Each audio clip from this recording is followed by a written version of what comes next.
लेकिन अब तो सब कुछ चला गया। जो मेरे पास साहस था वो भी टूट गया, पूंजी भी खत्म हो गई। ये थे थानाध्यक्ष थे अमित पांडे। उन्होंने जब मेरे यहाँ आया तो उन्होंने कहा कि अब हम तुम्हारे बच्चों को एमबीबीएस नहीं करने देंगे। लेकिन मेरी तो कहानी सर खत्म। अब केस की लड़का पैरवी करेगा, जीवन बचाने के लिए पढ़ाई करेगा। हर 15 दिन पर डेट लगती है, इस बार तो 6 दिन पर डेट लगी। ये मेडिकल में जो पहली ओपीडी पर्चा है उसमें लिखा गया है कि खरोच का निशान लिखा गया है, और जबकि मारपीट में खरोच कैसे आया? तो कहीं मोटरसाइकिल से कोई गिरता है तो घसीट जाता है, चाट जाता है सब, और जो मारपीट घटना हो फट जाएगा, कट जाएगा, लेकिन उसको घुटने, दोनों घुटने में खरोच का निशान है, तीसर घुटने में खरोच का निशान है। वो मेडिकल पोस्टमार्टम रिपोर्ट में भी लिखा हुआ।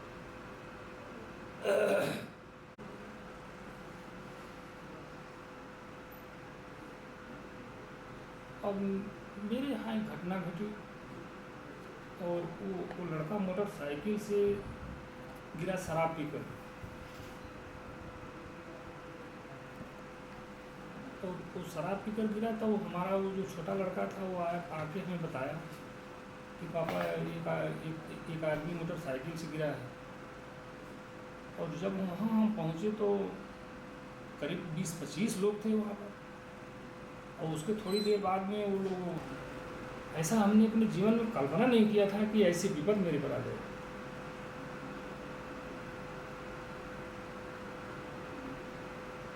ये आप जान लीजिए कि कलेजा फट जाता है कि करें क्या।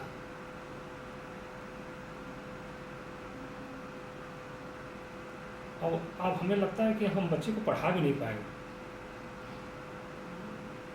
वो कंडीशन हो गई। न तो मेरे पास पूंजी रह गई, और न तो अब कर्ज लेने का भी रास्ता रह गया। अगर बैंक लोन भी देती है तो कोई ना कोई प्रॉपर्टी को उसको गारंटी के लिए रखती है। अब मेरे पास तो वो भी नहीं रह गई।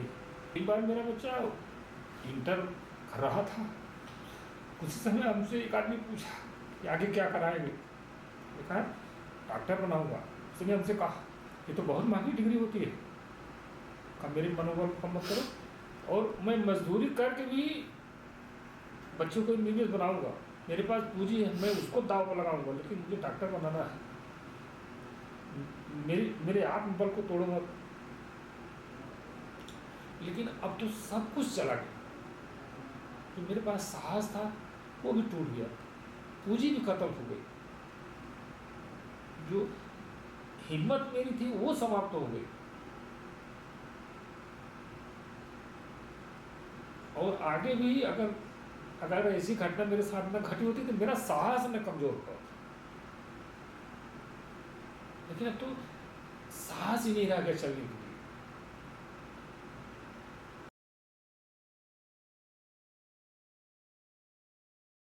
दिक्कत कि मैं 6 महीने में जो वहाँ रहा, उसके लिए मतलब ऐसा कोई प्राइवेट जगह नहीं थी पढ़ने की।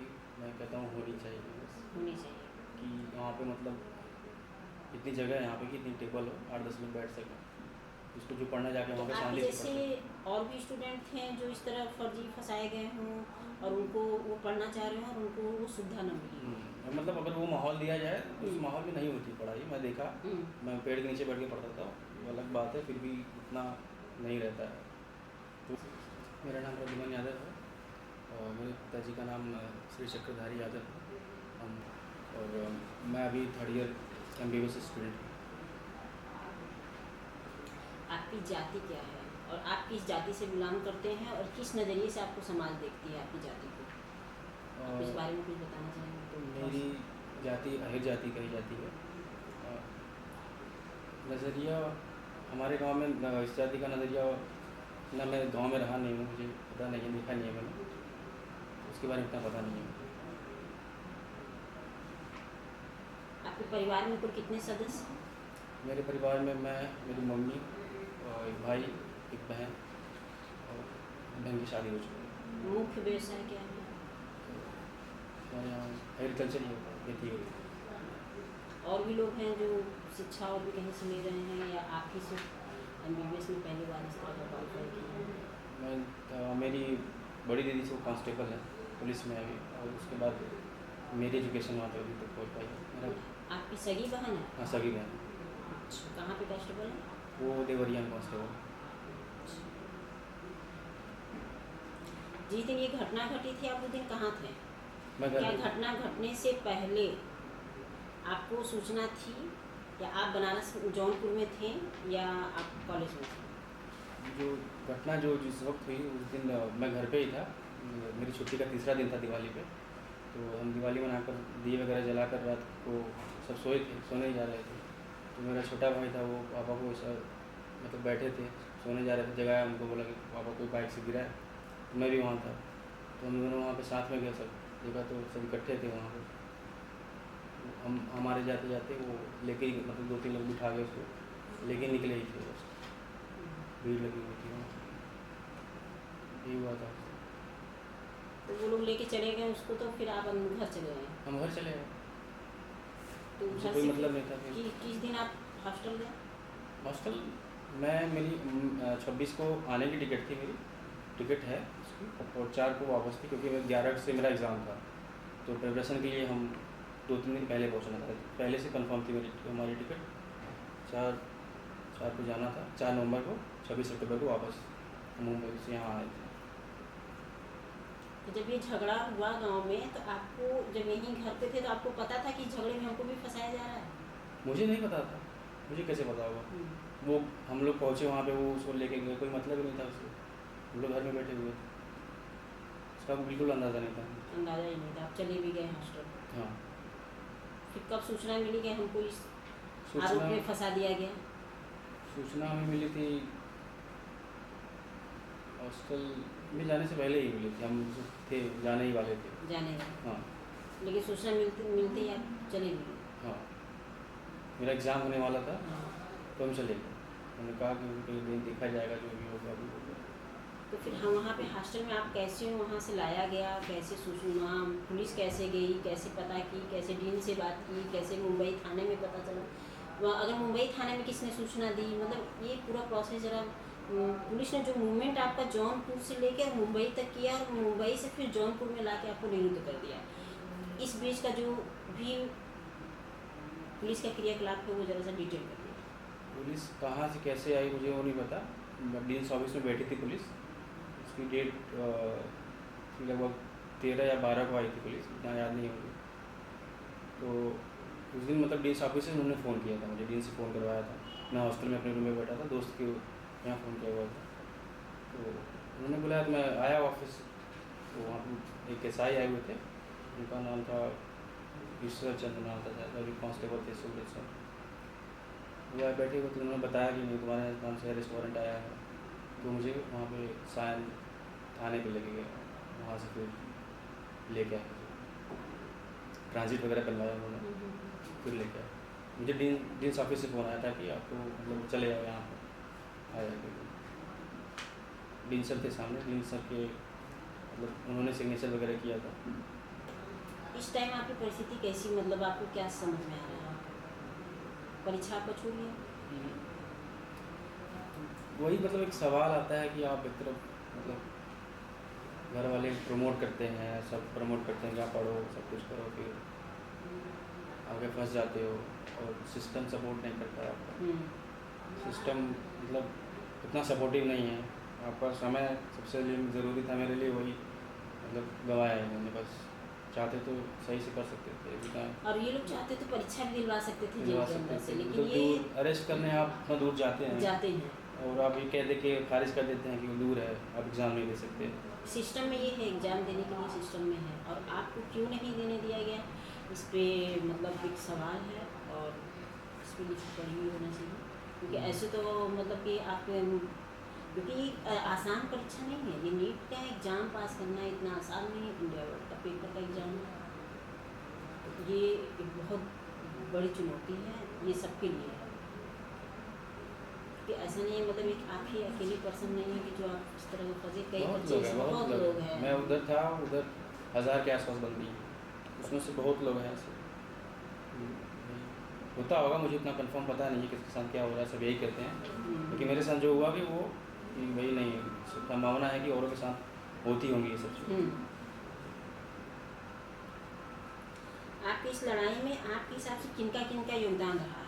जैसे कि होता है ना, पिता का, परिवार का, भाई का, घर में फैमिली को लेके, मतलब आप अंदर रहे होंगे लेकिन आपको धीरे धीरे धीरे धीरे योगदान सबका रहा है, पिताजी का, चाचा का ज़्यादा रहा है। और इन्हीं दोनों का ज़्यादा रहा है। सब बाहर इलाहाबाद कोर्ट जाना, हर हफ्ते आना, जैसे सब हम भी देखें पूरी आपके गर्मी में सब पिताजी कुछ बहुत तो परेशान। दिक्कतें होती। जेल का आप कुछ अनुभव बताएंगे? जैसे क्या होता है ना कि मानक हमारा 12 लैट्रिन बाथरूम है जेल के अंदर, लेकिन वो मानक के हिसाब से वो चीज़ें नहीं। कुछ ऐसा आपको अनुभव हुआ होगा कि मतलब कि एक बैरक में अगर 70 कैदी हैं तो 70 कैदी में इतने लैट्रिन बाथरूम होने चाहिए। मतलब आदमी अपना भी आइडिया कुछ लगाता है। उस तरह कुछ आपको दिखा कि इतने मानक होने चाहिए? कुछ अनुभव थोड़ा सा शेयर करेंगे? वो सब तो हो जाता है, काम चल जाता है वहाँ पे। चलाना और चलना, मतलब कि एक 9 बाई 9 के कमरा है तो उसमें 10 लोग रह भी सकते हैं अगर उसको, क्योंकि हमको चलाना है। लेकिन हमारा मानक क्या कहता है, सरकार गवर्नमेंट की जो व्यवस्थाएं हैं वो क्या कहती हैं, जो बजट जा रहा है, इस पर हम थोड़ा सा जानना चाहेंगे। क्योंकि हम लोग कई जगह लिखा पढ़ी किए हैं मानक के साथ, तो हर जगह व्यवस्था बहुत अच्छी है। मैं उसको ज़्यादा कुछ नहीं कहूँगा, बस मुझे यही चाहिए कि मेरा समय बचे, बस पढ़ने की व्यवस्थाएं कर दे। वहाँ पे एक प्राइवेट जगह होनी चाहिए, बाकी और स्टूडेंट के लिए। हाँ, क्या करें क्या, ये चीज़ होनी चाहिए। आप अपना भविष्य कैसे देख रहे हैं?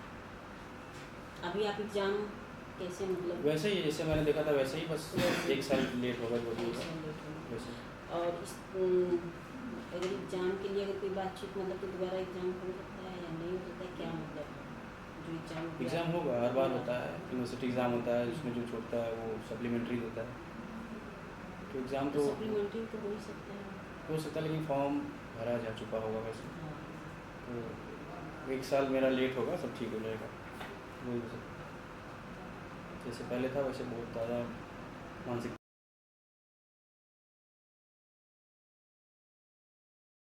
अब मेरे यहाँ एक घटना घटी और वो लड़का मोटरसाइकिल से गिरा शराब पीकर।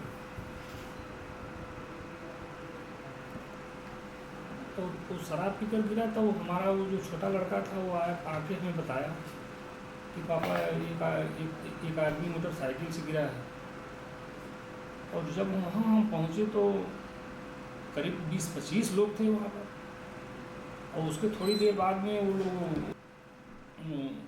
उसको मोटरसाइकिल पर बैठाए और लेके चले गए। और ले जाने के बाद में वो फिर दूसरे दिन हमें पता चला कि उसका FIR कर दिए हैं, उसमें हमारे लड़के का नाम दे दिए।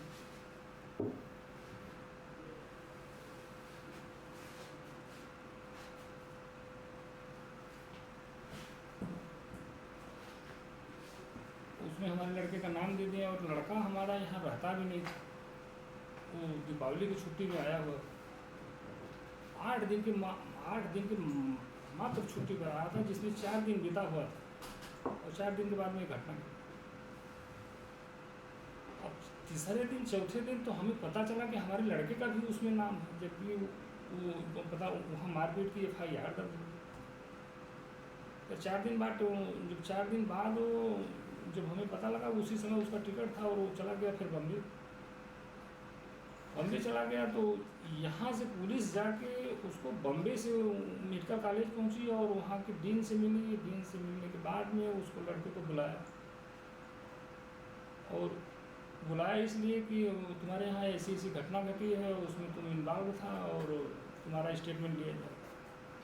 स्टेटमेंट लेने के बहाने बच्चे को बुलाए मेरे, और पुलिस वाले यहाँ से जो गए थे उसमें थे एक ईश्वर चंद्र त्रिपाठी, एक कांस्टेबल थे, उनका नाम नहीं पता।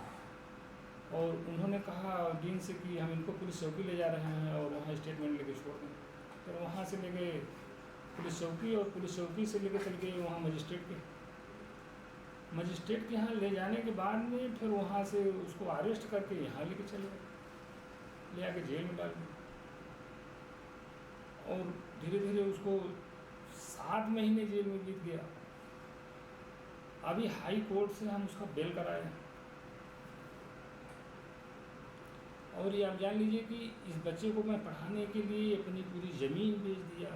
हमारे पास अब जोतने बोने के लिए ज़मीन नहीं रह गई। इसके बाद भी नहीं पूरा हुआ तो हमने बैंक से लोन लिया, हमारी सारी पूंजी समाप्त हो गई।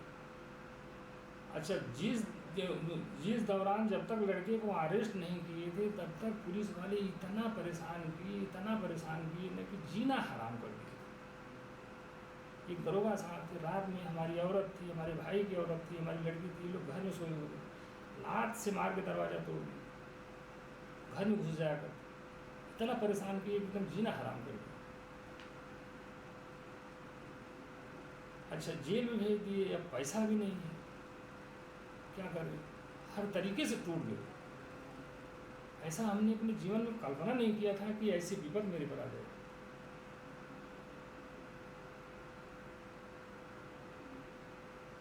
ये आप जान लीजिए कि कलेजा फट जाता है कि करें क्या।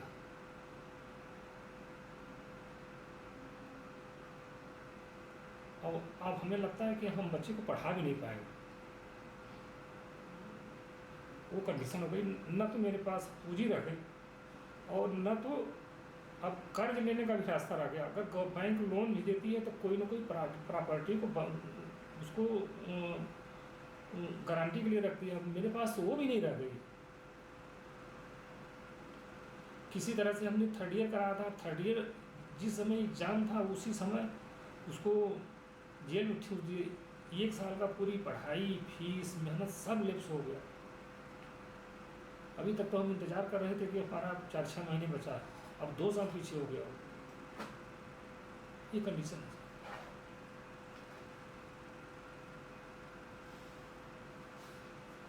अब मुझे लगा था थाने पे सीओ का क्या स्टेटमेंट था? थाने पर ये हमें पता लगा कि थाने पर जो उसमें एक वीरेंद्र गौतम है, उन्हें बयान देने के लिए बुलाया गया। उनसे पूछा गया क्या हुआ था। उसका उनसे ये पूछा गया कि कैसी घटना हुई, तो उन्होंने बताया कि वहाँ मारपीट हुई। तब उन्होंने उनसे कहा कि जो आप लोग FIR किए हैं उसमें 2 बच्चों का नाम आपने गलत तरीके से दे दिया। तब वकील साहब ने कहा कि वो वहाँ थे। तब वो जो CO साहब के जो सिपाही थे उन्होंने उनसे पूछा, सवाल किया कि ये बताइए, आप बोल रहे हैं मारपीट हुआ है और मेडिकल जो BHU ट्रामा सेंटर का OPD पर्चा है उसमें लिखा हुआ है कि वह शराब पी के मोटरसाइकिल से गिरा है, तब क्या होगा। तब उन्होंने जवाब दिया CO साहब के सिपाही को कि सर वो लोग पैसे वाले हैं और वो पैसा देकर मेडिकल रिपोर्ट OPD पर्चा ही बदलवा दिए। ये संभव है? इतने बड़े संस्था के जो मेडिकल पर्चा बनाते हैं, इतना आसान काम है कि तुरंत आप पैसा दीजिए और वो आपका मेडिकल OPD पर्चा ही बदल देंगे। और जिस समय घटना घटी है उससे महज 2 घंटे, मतलब जितना समय हमारे यहाँ से आने में BHU ट्रामा सेंटर पहुँचने में लगेगा उतना ही समय का अंतर है। 10:10 की घटना है और 12:05 या 10 मिनट पर वो पर्चा कटा। इतने में हम सेटिंग कर, उनके कहने के अनुसार इतने देर में हम पहुंच के सेटिंग कर लिए कि, और हमें कैसे पता था कि ये BHU ही लेके जाएंगे, कहीं और भी तो ले जा सकते थे। हमें ये पहले से थोड़ा पता था कि उसको चोट लगी है, उसको BHU ले जा रहे हैं और ऐसा कर देंगे, ऐसा कुछ नहीं था। लेकिन उन्होंने ब्लेम लगाया।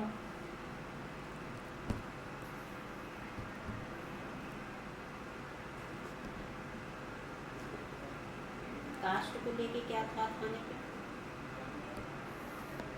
जाति को लेके जो आपने जैसा एक बार बताया था,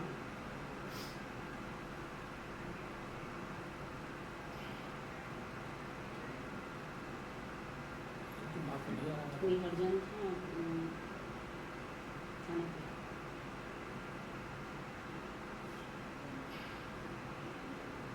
थाने से ही कोई बोला था ना कि मैं आपके बच्चे को MBBS नहीं करूँगी? नहीं, वो थाने से ये थे, थानाध्यक्ष थे अमित पांडे। उन्होंने जब मेरे यहाँ आया तो उन्होंने कहा कि अब हम तुम्हारे बच्चों को MBBS नहीं करने देंगे।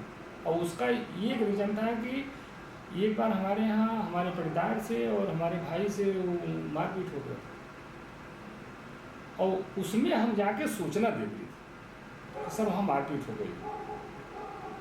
और जब हमने सूचना देने गया तो हम ही को पीट करके बंद कर दिए थाना के अंदर। हमारी मोटरसाइकिल को, जिस मोटरसाइकिल से हमने सूचना देने गया था, वो मोटरसाइकिल को हमारे लावारिस ने दिखा के 7 किलोमीटर दूर और उसका चालान कर दिया। जब वो चालान कर दिए तो हमने गया जब कोर्ट में छुड़ाने के लिए, तब वो पता लगा कि ये लावारिस हालत में जो चालान हुई, और हमें इतनी मार दिए थे कि फिर पूछिए मत। तब हमने गया अपने वकील से बताया कि वो वकील साहब हमारे ये पीट के इनको हालत ख़राब कर दी, हमारी पूरी पीठ लाल हो गई थी, लाठी से मारे थे। इसके बाद में हमारी मोटरसाइकिल को ऐसे चालान करके हैं, जाइए मेडिकल कराइए, और मेडिकल करा के उनके ऊपर मुकदमा कर दिया। उसी मुकदमे के सुलह करने के लिए मुझ पर दबाव बना रहे, उसमें सुलह कर लो, नहीं तो तुम्हारे बच्चे को हम फंसा देंगे, तुम्हारे पूरे परिवार को फंसा देंगे। अब ऐसा किए वही मुकदमा सुलह करने के लिए। बाकी हमारा किसी से कोई विवाद नहीं है, किसी से कोई झगड़ा नहीं है, न हमारे नाम कोई FIR थी न है। यही केवल हमारे बच्चे के नाम से एक FIR है जिसमें जो फर्जी बनाया गया। नहीं, हमारा कोई रिकॉर्ड नहीं है थाने में। जो चाहे वो रिपोर्ट थाना से मांग सकता है, मेरे नाम से कोई FIR नहीं। और हम ले जाके हमें थाने में बैठा दिए, पूरे 24 घंटा पानी नहीं पीने दी। और वहाँ जहाँ बैठाए थे वहाँ कैमरा लगा हुआ है। आज शाम को ले गए यहाँ से, जबकि मेरे नाम से कोई FIR नहीं था, कोई वारंट नहीं था किसी प्रकार। और वहाँ थाने में आज शाम को 5 बजे बैठाए, कल को जाके 3 बजे जब मेरा चालान करते हैं तो शांति भंग में मेरा चालान कर देते हैं। तब गया मैं, जब SDM ले गए, पहले मेडिकल मेरा कराए सामुदायिक स्वास्थ्य केंद्र पर, वहाँ से फिर लेके गए तहसील में, फिर वहाँ जमानत हुआ। 8 बज गया रात में। जब वहाँ हम पहुँचे हैं सामुदायिक स्वास्थ्य केंद्र में, तब हम डॉक्टर साहब से कहा कि सर मुझे प्यास लगी, कल से मुझे पानी नहीं पीने, चाय की तो बात छोड़ी, मुझे पानी नहीं पीने दी। तब डॉक्टर साहब ने अपने किसी आदमी से मंगवाया एक बोतल पानी, तब हमने जाकर वहाँ पानी पिया। पूरे 24 घंटा, करीब 22 घंटा मुझे पानी और चाय नहीं पीने दी। ये कंडीशन थी। ये सचो महोदय का कार्यशैली थी। मैंने ऐसा क्या गुनाह किया? मुझे ले जा रहे हैं, और हम जिस समय मुझे घर से उठा के ले गए, हम भैंस चरा रहे थे। हमारे घर के पास, घर से 50 मीटर दूरी पर वो चला, तो बुलाए चक्रधारी सुनो। और मैंने कपड़ा पहन के हम निकलने लगे, तब उन्होंने कहा मोबाइल कहाँ है? सर यहीं पर मोबाइल, तो मोबाइल ले लो। हमने मोबाइल ले लिया। फिर 1 किलोमीटर जाने के बाद में वो हमसे कहा मोबाइल दे दो, उनका मोबाइल ले लिया। फिर मोबाइल में क्या है, हमने क्या किया है? मोबाइल तो सिर्फ मेरा इतना है कि फ़ोन कर लेते हैं, फ़ोन आ जाता है, किसी को फ़ोन कर लेते हैं। आप जांच कर लीजिए मेरे मोबाइल, मैंने किसी की कोई योजना बनाई है या किसी से कोई फालतू बात किया है, या किसी को अपशब्द कहा है, सब रिकॉर्ड मोबाइल में दिखा कर। पूरे 24 घंटा जब हमें चालान करने लगे तब हमारा मोबाइल हमको दिया।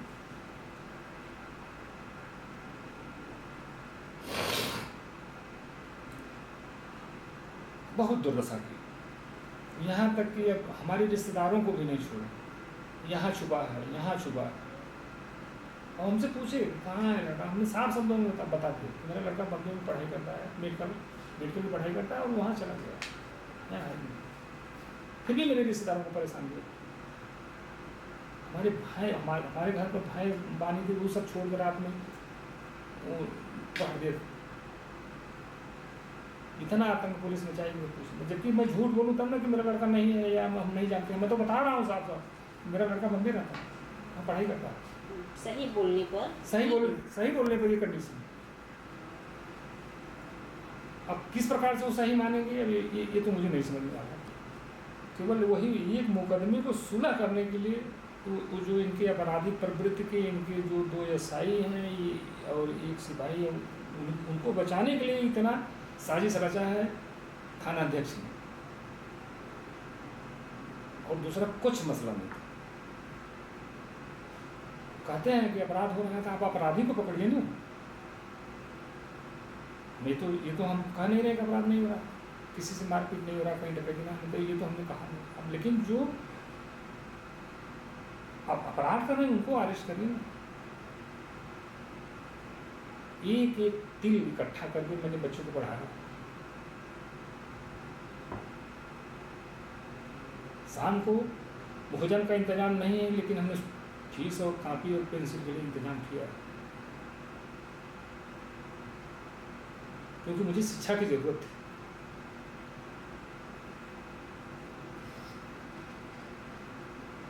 जो हमारी धरातल पर पृष्ठभूमि है, मैं उसे आपसे बता रहा हूँ। मुझे बदन ढकने के लिए कपड़ा है, बस और कोई ज़रूरत नहीं है कि मेरा ठीक है कि नहीं ठीक है, इससे मतलब नहीं।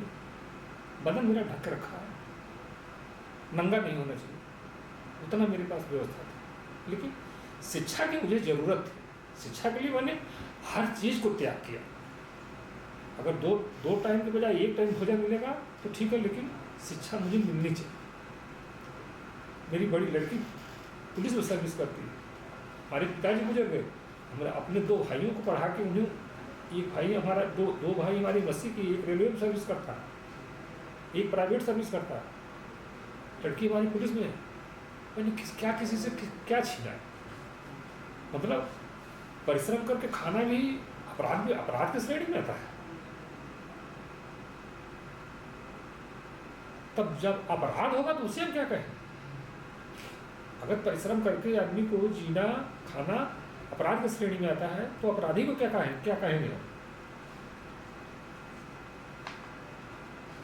और मैं नहीं कह रहा हूं, चाहे जिस केंद्र से जांच हो, मैं हर जांच का सामना करने के लिए तत्पर हूं। सच्चाई सामने होनी चाहिए। अगर मैं गुनाह किया हूं, मुझे सजा होनी चाहिए, लेकिन गुनाह तो दिखाई दे मेरा, कम से कम मैं अपराधी हूँ, गुनाह किया हूँ, तो ये अपराध तो मुझे दिखाई देना चाहिए। कि ऐसे किसी के कह देने से और हमें जेल हो जाए, हमारी फांसी हो जाए, ये तो हमने कहीं पढ़ने को नहीं मिला कि निर्दोष आदमी को भी सजा होनी चाहिए। अगर ऐसा होता है भाई, तब तो ठीक ही है, तो मेरे साथ जो हुआ अच्छा ही हुआ।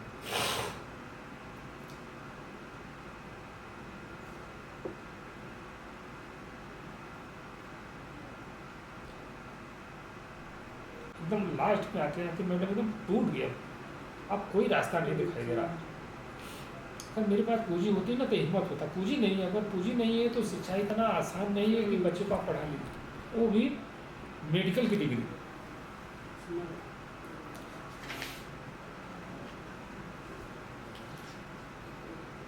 मुझे यही एक चीज़ नहीं समझ में आता है कि मैं कौन सा ऐसा अपराध प्राप्त किया हूँ जो ये मुझे सजा मिल रही है।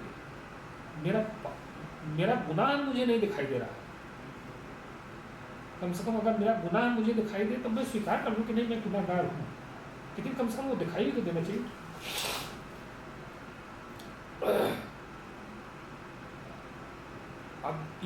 अब तक तो मैं इंतजार कर रहा था कि अब मेरा 4-6 महीने 1 साल बचा होता, ये 4th ईयर था।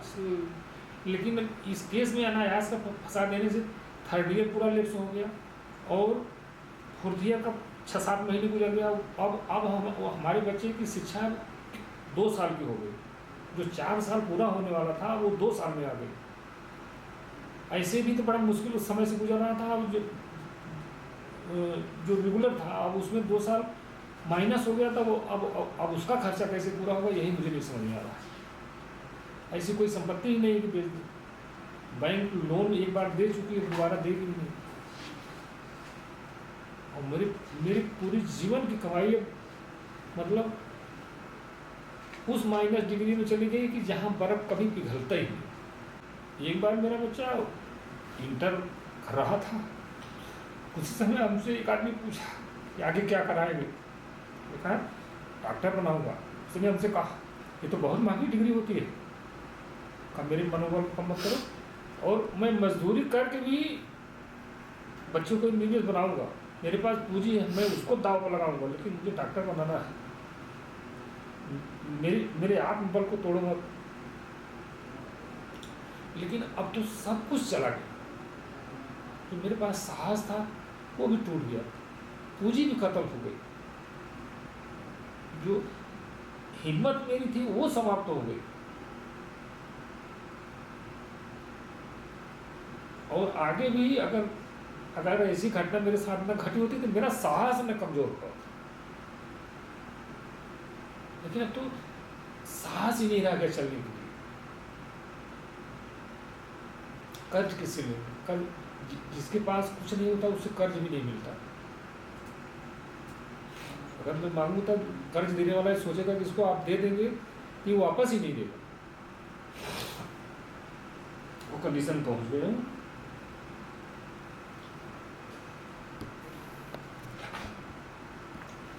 लेकिन ये लग रहा है कि चाह के भी बच्चे शिक्षित नहीं हो पाएंगे, क्योंकि अब शरीर भी तो कमजोर हो गई और बच्चे मंजिल को नहीं पाए। तो मंजिल को नहीं पाए तो कैसे सफल होंगे? अगर मंजिल को जब पा गए होते तब तो मेरी ताकत बनती, पहुंचने से पहले लोग गिरा दिए।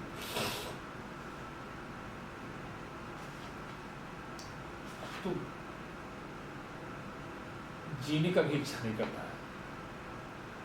आज नहीं तो मौत तो निश्चित है, आज नहीं होगा तो कल होगा। तड़प के जीने से बढ़िया है कि आत्महत्या कर लेना ठीक है। इतनी गलान होती है। अगर इसको छोड़ देता तो मेरे जीते जी ठीक नहीं था। जब कोई जाता था तो यही पूछता था कि आखिर मेरा गुनाह क्या है। मुलाकात के दौरान यही कहता था कि मेरा गुनाह क्या है जो यहाँ आके मैं सड़ रहा हूँ। ऐसा मैंने कौन सा प्रायश्चित किया, कौन सा पाप किया?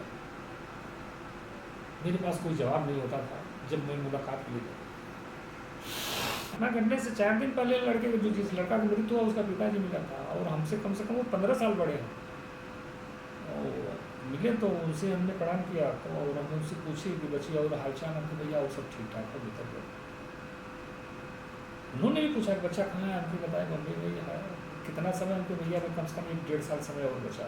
इस तरीके की बात हो। और किसी के कहने से वो FIR में नाम दे दिया कैसे, यही मुझे नहीं समझ में आ रहा। किसी ने चाहा बड़ा तभी ऐसा हुआ, किसी ने प्रलोभन दिया। अब उन्हें खुद विचार करना चाहिए, नहीं विचार किए तो क्या बताएगा। वो भी हकीकत को देख नहीं पाए। लड़का को चोट कैसे लगी, लड़का को चोट कैसे लगी है वो पक्ष भी देख नहीं पाया। देखा नहीं है तो गैर कोई आदमी कहा वही मान के FIR हो गई। संपूर्ण सत्य आके बताया। वो पुलिस का बयान है, मेरे सामने बयान नहीं। जो चार्जशीट लगी उसमें हमने पढ़ा है कि हमसे आके बताया किसी ने, उनके नाम दिए हैं 2-3 लोगों का, कि उन्होंने बताया कि इन लोगों ने ललकारा, इन लोगों ने मारा, ऐसा करके उन्होंने FIR किया। अब तो उनका काम था कि हकीकत को जानना, सत्य क्या है उनको जानना। ये मेडिकल में जो पहली OPD पर्चा है उसमें लिखा गया है कि खरोच का निशान लिखा गया है। और जबकि मार्केट में खरोच कैसे आए? तो कहीं मोटरसाइकिल से कोई गिरता है तो घसीट जाता है, चाट जाता है सब, और जो मारपीट घटना हो फट जाएगा, कट जाएगा। लेकिन उसको घुटने, दोनों घुटने में खरोच का निशान है, तीसरे घुटने में खरोच का निशान है। वो मेडिकल पोस्टमार्टम रिपोर्ट में भी लिखा हुआ। कि मेरी तो कहानी सर खत्म। अब केस की लड़का पैरवी करेगा, जीवन बचाने के लिए पढ़ाई करेगा। हर 15 दिन पर डेट लगती है, इस बार तो 6 दिन पर डेट लगी। बम्बे ट्रेन से आना जाना, अगर लगातार आज बैठे हैं तो कल रात में पहुंचेंगे, और फिर अगर परसों वहाँ से चलते हैं तो 15 दिन 11 दिन से 15 दिन के बीच में डेट लगता है। और 5 से 6 रोज लगा, अगर इधर से गए और तुरंत उधर से एक दिन रुक के आए तब पर भी कम से कम 5 से 6 रोज खाली आने जाने में चला गया। जब जब 11 दिन में 5 से 6 रोज अगर ऐसे चल गया तो बचा 4 दिन। 4 दिन में कौन सी पढ़ाई करे? फिर अगले डेट पर नहीं आएंगे तो वारंट हो जाएगा, फिर पुलिस वारंट हो जाएगा, कोर्ट वारंट जारी करेगी तो जेल में डाल देंगे अगर पहुँचे नहीं तो पढ़ाई कहाँ हो पाएगी? और महीने 2 महीने में फैसला भी नहीं होने वाला है। फैसला होने में भी 4 साल लगेगा कि 8 साल लगेगा कि 15 साल लगेगा, इसका भी कोई लेखा जोखा नहीं।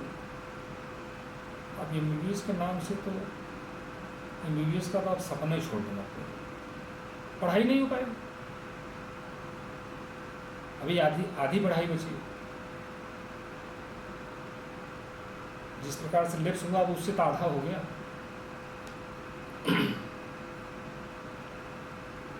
4 साल की प्रैक्टिकल और पढ़ाई है, 1 साल की इंटर्नशिप है। 4 साल में थर्ड ईयर तो था ही, लेप्स हो गया तो 2 ही साल में बचा। तो 2 साल पढ़ाई करना है, 1 साल इंटर्नशिप, 3 साल का बहुत समय है। और यहाँ हर 15 दिन पर 12 दिन का आना पड़ेगा। अब ये एक ही उपाय है कि अगर कहीं मेडिकल कॉलेज अगर ट्रांसफ़र हो तब कुछ बात बन सकता है। जैसे हमारे यहाँ के मेडिकल का अगर वो भी पता नहीं रूल में नियम में मेडिकल कॉलेज के है कि नहीं है, वो भी गारंटी नहीं है। अब हमारे यहाँ जौनपुर में भी मेडिकल कॉलेज है, अगर यहाँ अगर ट्रांसफ़र हो जाए तो आराम से डेट भी देख ले और पढ़ाई भी कर ले। लेकिन अब ये हो पाएगा, संभव है कि नहीं है, अभी इसका मुझे पता भी नहीं।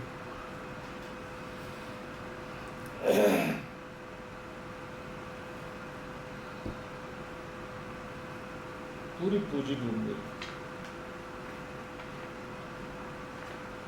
धन और धर्म दोनों चला, ऊपर से सामाजिक अपमान है वो अलग है। अपराध आप करेंगे तो कौन आपको देखना चाहेगा? कोई पास में बैठने देगा? और कौन देखा है नहीं देखा है यह तो अलग की बात है, लेकिन जो कागजी प्रमाण है वो तो माना जाएगा। कागज में तो आरोपी है, समाज तो कटा नहीं एक फर्जी कार्रवाई से।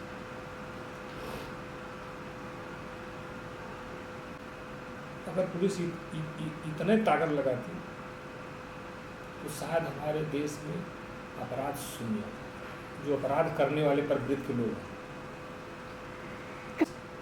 पुलिस साधारण आदमी को जो पुलिस टार्चर करती है, इतना अगर अपराधियों को इसका अगर 50% अगर टार्चर करना शुरू कर दे तो अपराध हमारे यहाँ शून्य। लेकिन उनके पास जाती है और उनके पास चली जाएगी तो इनकी इनकम की जरिया बन जाएगी, क्योंकि इन्हें अपराधी अपराध करते हैं और रिश्वत देते हैं अपने अपराध को छुपाने के लिए। लेकिन एक निर्दोष आदमी, एक गरीब आदमी कहाँ से पैसा पाएगा आपको देने के लिए? संभव है? आप 2 दिन की रोटी जुटाएंगे या उनको किसी केस में ले जाकर डाल देंगे तो उनसे जान बचाएंगे? है ही नहीं आपके पास।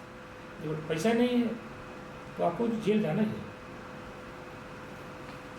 किसी अपराधी को बचाने के लिए अगर कोई घटना घटी है तो इनको मुलजिम देना है, मुलजिम देंगे नहीं तो जाएगा। और एक निर्दोष आदमी को ले जाकर केस में दे देंगे, और जब एक निर्दोष आदमी को केस में देंगे तभी वो दोषी बचेगा। और जिसको ले जाकर केस में लपेट रहे हैं उसके पास खाने का ठिकाना नहीं है, उसकी व्यवस्था है कि उसके पास खाने का ठिकाना नहीं है। अब वो जेल में जाएगा, अब उनका कागजी कोरम पूरा हो गया। ये धरातल पर है। और हकीकत का अगर अपराधी के ऊपर कार्रवाई करना शुरू कर दें तो हमको लगता है 1-2 महीने में अपराध का परसेंटेज घट जाएगा महोदय।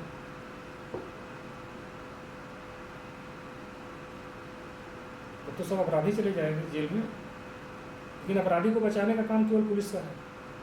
अगर उनको बचाएंगे नहीं तो इनकी इनकम नहीं बनी रहेगी ना। ये दिखाई देता है सामने। एक साधारण आदमी क्यों इनको पैसा देगा?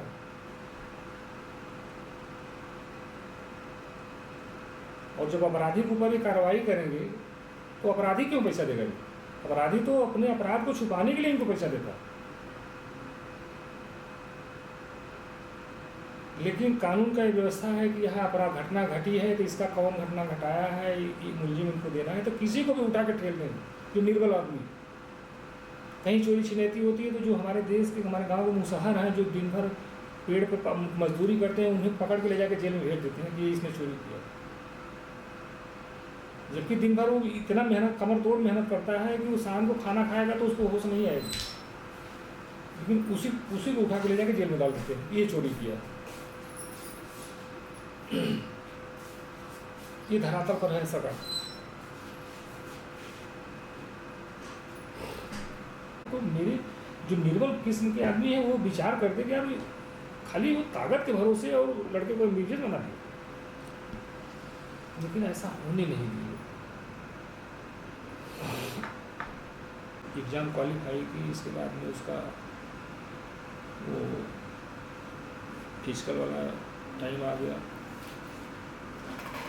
तो ये आप जान लीजिए कि 3 बजे भोर में हम उस लड़के को उठा दिया करते, 3 बजे भोर में, और साइकिल लेके हम बोलते थे कि कपड़ा पहनो, और साइकिल लेके वो आगे आगे दौड़ती थी और साइकिल लेके मैं पीछे पीछे चलता था ताकि समाज उंगली न उठा सके। इस चीज़ का मुझे डर था, अगर ऐसे फील्ड में दौड़ेगी तो लोग तमाम तरीके की बात हो गई। और पूरे 2 घंटा 3 बजे से मैडम 5 बजे तक मैं कंटिन्यू उससे प्रैक्टिस कर रहा था दौड़ निकालने के लिए, पुलिस की दौड़ निकालने के लिए 2 घंटे, पूरे 2 महीने एकदम कंटिन्यू, और मेहनत करने से पीछे नहीं हटी। और जिस दिन उसका यहीं आपके यहाँ जगतपुर में जो PSC कैंप है, उस दिन की दौड़ में सबसे टॉप लड़की आई थी। इतना मैंने 2 महीने कंटिन्यू मेहनत किया था, 2 घंटे पर दिन। जितना देर तक वो दौड़ती थी उतना देर तक मैं उसके साथ साथ साइकिल चलाता था, तो उसका वजह था कि अंधेरा रात था और कोई भी किसी प्रकार का आवाज़ उठा देगा। इसके बाद में भी लोग व्यंग किया करते थे कि इसको लड़ाई पर भेजेंगे, इसको फोर्स में भेजेंगे, इस तरीके के लोग बोला। अंततः जो लड़की सफल हुई, सभी की जुबानें बंद हो गई। पर उसी तरीके से लड़का अगर सफल हुआ होता तो एक निर्बल आदमी को उदाहरण मिलता, वह कमज़ोर परिस्थिति में भी डॉक्टर बना दिया था।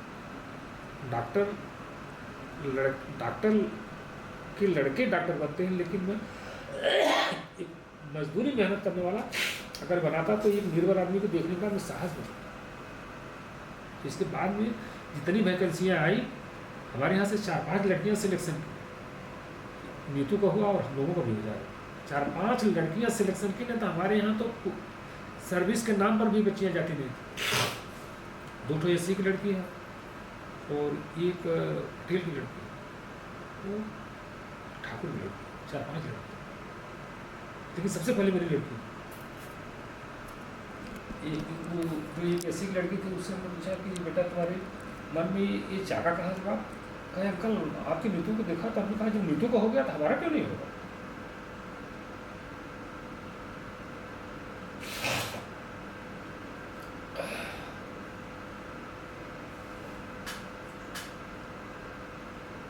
बच्चों का पढ़ाई छूट गया, बच्चे छोटे थे स्कूल जाने में, जब इधर हम फंसे उनका फीस नहीं दे पाया,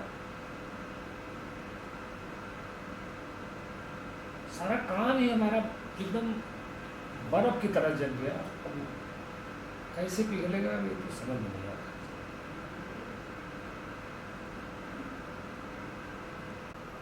कैसे जीवन उपाय होगा? शिक्षा तो गई, अब जीवन उपाय कैसे होगा? 2 जून की रोटी कैसे मिलेगी, ये नहीं समझ में आ रहा। बस वही एक चीज़ बचा है, लेबर का काम बचा है। अब उसी के लिए पेट तो चंडाल है, भरना पड़ेगा। ऐसा बात नहीं था कि हम एकदम से उम्मीद थे। कुछ हमारे पास जमीन जायदाद थी, कुछ धान पैदा कर लिया करते थे, कुछ गेहूँ पैदा कर लिया करते थे, कुछ सब्जी पैदा कर लिया करते थे, जिससे मेरा काम चलता। मैं डॉक्टर नहीं बनता, मैं पुलिस की सर्विस नहीं बनता, लेकिन जीने के लिए तो परेशानी नहीं होती। लेकिन हमने तो इस बच्चे के जो मेरा सपना जो था, वो तो मेरी पूंजी को ही ले लूँगा। अगर डॉक्टर बनाने का सपना नहीं देखता तो प्रॉपर्टी काहे बेचता? परिश्रम करके तो खा ही लिया करता था, कपड़ा बढ़िया पहन लिया। मेरे जैसे तमाम लोग खा के खा ही रहे, लेकिन मेरा सपना ही तो मेरी पूंजी डूबने को डूबा गया।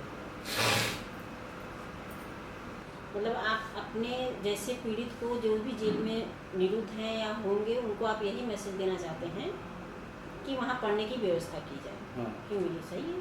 एक मैसेज और है इसमें कि भाई पुलिस को भी अपना काम अच्छे से करना चाहिए। 2-2.5 महीने लेते हैं वो चार्जशीट बनाने में या फिर विवेचना करने में, हम्म, तो उसमें ऐसा करें कि कम से कम लोग कटघरे में जाएं या फिर जो किया है वही जाए। हम्म, और मेरे में 4 लोग हैं, 4 लोग में से नहीं किया है, कौन नहीं किया है, क्या किया है, उसमें मैं अपना देखूँ तो मेरा नहीं जाना चाहिए था उसमें, सही बंदा नहीं जाना चाहिए कटघरे सही में। बंदा जाना चाहिए। बस उसमें क्या बोलूँ उसको, अभी कंफर्म नहीं है चीज़ें, मैं अपनी तरफ से क्या राय दूँ, कौन किया है, क्या किया है। तो ये कहता हूँ जो सही हो वही जाए, हम्म, समय बचेगा, भीड़ कम होगी वहाँ, तमाम चीज़ें बचेंगी, सब कुछ बचेगा। तो 2.5 महीने ही टाइम लेते हैं, 2 महीने पता नहीं क्या करते हैं उसमें, पूछताछ करते हैं क्या नहीं करते हैं। 2.5 महीने इधर खींचे हैं, फिर उसके बाद में हाई कोर्ट में पापा लंबा समय से हाई कोर्ट दौड़ रहे थे सिर्फ डेट आने की। ये भी मतलब अब वहाँ हाई कोर्ट का क्या है कि नंबरिंग पैसे पे हर जगह दिक्कत, सिस्टम में दिक्कत है। और वहाँ पे जाकर मैं एक चीज़ और ये देखा कि उसमें तो किसी को बर्बाद करना हो, किसी को मतलब दुश्मनी निकालनी है किसी से, तो आप एक काम कर सकते हो, न्याय व्यवस्था को हथियार की तरह यूज़ कर सकते हो। बस फंसा दो, उसके बाद आपका काम कोर्ट कर देगी, पुलिस कर देगी। इतना समय लगता है उसमें, आप हफ्ते भर एक हफ्ते में डेट मिलती है, उसमें 500 ओवर हो जाता है, क्या मतलब है उसका। फिर वहाँ आओ जाओ, घर वाले आते जाते रहते हैं, फिर डेट पे डेट मिलती जाती है, इतना समय क्यों लगता है? ये सब वही कारण है ना कि आप मतलब इस सिस्टम को यूज़ कर सकते हो एक तरीके से, वही सब तो करते हैं। क्या मतलब था, मतलब मेरी एजुकेशन से क्या प्रॉब्लम थी कि नहीं, उनका जो भी रहा हो, मानसिकता रही हो कि भाई क्या चाहिए मुझसे, मेरा नाम क्यों दिया है, तो पढ़ाई से क्या प्रॉब्लम थी, जो भी।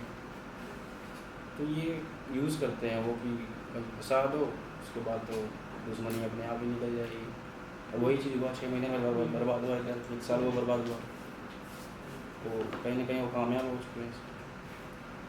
इस सिस्टम को भी यूज़ किया जाता है, अगर सिस्टम सही से काम नहीं करेगा तो फिर इसमें लूप होल्स तो ऐसे रहेंगे कि वो यूज़ करते रहेंगे, यही कर लो फिर फंसा दो किसी तरीके से, हो जाएगा। वो देख लेंगे उसमें कितना फाइनेंशियल लॉस होता है, लाखों रुपए लगते हैं, उसमें पैसे लगते हैं, बाकी जो चीज़ें होती हैं घर वालों को तो पता नहीं है अंदर क्या है। अंदर ठीक है सब, तब कोई दिक्कत नहीं है, तो वो सब देखे नहीं रहते हैं, परेशान रहते हैं, वो परेशानी अलग है, मेंटल टॉर्चर होता है उनका, तो फिर ठीक है, अंदर कोई वो नहीं है, बस टाइम का लॉस होता है। अगर अच्छे से वहाँ पे पढ़ने की जगह होती, मैं ट्राई किया, ऐसा नहीं है, पेड़ के नीचे मैं बैठता था चटाई वगैरह बिछा के, डिस्टर्बेंस फील भी होती, वो चीज़ नहीं है। आप वहाँ पे अब मेडिकल की पढ़ाई आप सिर्फ बुक से नहीं कर सकते, बुक से नहीं कर सकते। कम से कम आपको वीडियोज़ देखनी पड़ेगी, अगर आपको पढ़ाता नहीं है कोई, तो वो चीज़ें उधर खाली कि भाई आप ऐसा दे सकते हैं, पीसी वगैरह 1-2 रख सकते हो, जिसको देखना हो देख सके। अब हमें यही सब है वहाँ पर, क्या होता है, एक ही 2 चीज़ें हैं। मतलब पढ़ने के लिए मान लीजिए मोबाइल अगर नहीं अलाउ है तो एक सिस्टम रख सकते हैं आप कि भाई सिस्टम पे आदमी 1 घंटा 2 घंटा, मतलब आप वो एक समय का भी मानक रख दें कि इतने समय तक हर बच्चे अपना पढ़ लें, क्योंकि पहले पढ़ाई हो जाती थी बिना मोबाइल का या सिस्टम का, लेकिन आज का जो समय है उसमें पॉसिबल ही नहीं। मेडिकल में तो बिल्कुल नहीं है, अब मेडिकल में बिल्कुल नहीं है। तो वही है, कितना पढ़ें, तो लेक्चर देखना पड़ता है उसमें, वो जरूरी है।